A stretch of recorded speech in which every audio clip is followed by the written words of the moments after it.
नमस्कार सांग मैंने आजकार आ गोटे नुआ ब्लॉग को आपण मान को स्वागत। आज मो भिडटा लेट्रे स्टार्ट करुँची आसिकरी दिन एना 12टा बाजिगलानी मो भिड स्टार्ट करुँची। तो आज मुझे मो स्टाइल अंडा तरकारी करके देखी। तो जेहेतु भिडटा लेट्रे स्टार्ट कली तो ये मु अंडा भाजिकी रखीदी आलू सिझेकी रखीदी आ टमाटो आ प्याज काटिकी भी रखीदी। लेट्रे आरंभ करुँची तो से लगे आगतुरा देती आठी कढ़ा भी बसई देती कढ़ार तेल भी पकई देती तेल गरम हो गलानी एना प्याज सब पकईदेवी प्याज सब पकई देकर टिके ना भाजीदेवी। भिडटारे निजे भॉइस कला बेले देइथिली किंतु एते तरकारी कला बेले एते साउंड हैला तो भॉइस ओवर करबा पड़ला। तो ये मोर प्याज भाजी हो गलानी। तो इना ये मसला रेडी करिछि अदा रसुण जीरा बस सेतकी देकरी टिके धनिया टिके देकरी करी मसला से पकईदेवी। इना मसलाटा को टिके भल से तेल रे भाजी देवा कषिदेवी टिके ना।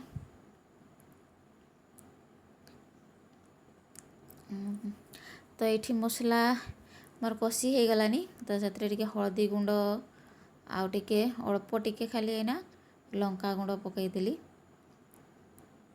टे लंका गुंड टे पकई देछि अल्प पकई बेसी राग हेले छुआ मैंने खाई पारबेनी से लगे अल्प लंका गुंड देली।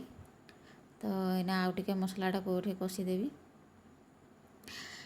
आज आमर बिलरे मूलिया होती तो कम कर बिलरे तो लगे अंडा तरकारी हे तो घरे भी समस्ते खाइबे छुआ मैंने भी खाइबे। तो आज से लगे अंडा तरकारी होची।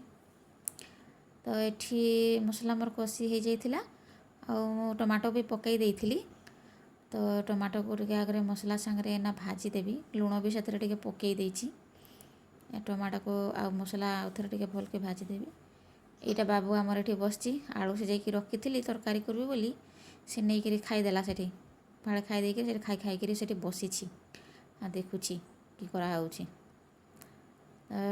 ये मोर मसला भी कषि हो जाइछि टमाटो मसला। तो आलू पकईदेवी ना आलू पकईदेवी आगे आलू का भी मसला सांगरे भल कर टिके कषिदेवी ताहले मसलार फ्लेवरटा आलू भितर जमती माने आलू रे मिसीज मसला फ्लेवरटा सेमती टिके आलूटा टिके भलसे कषिदेवी मसला सांगरे।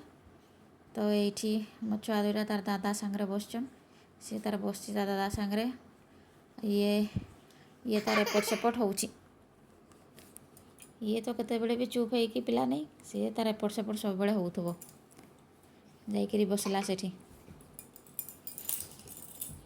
आसीगला भिडियो करुँची देखिकी आसीगला से किसी कहूला जिते बड़े मैं पचारुची कि कहूँ से किसी कहबनी चुप करी रहिबो। तो ये मोर मसला आलू भलसे कषि हो गला एना मुझे पानी पकईदेवी पानी ना पकईदेवी तापर पानीटा टिके भलसे फुटी गले से अंडा पकईबी।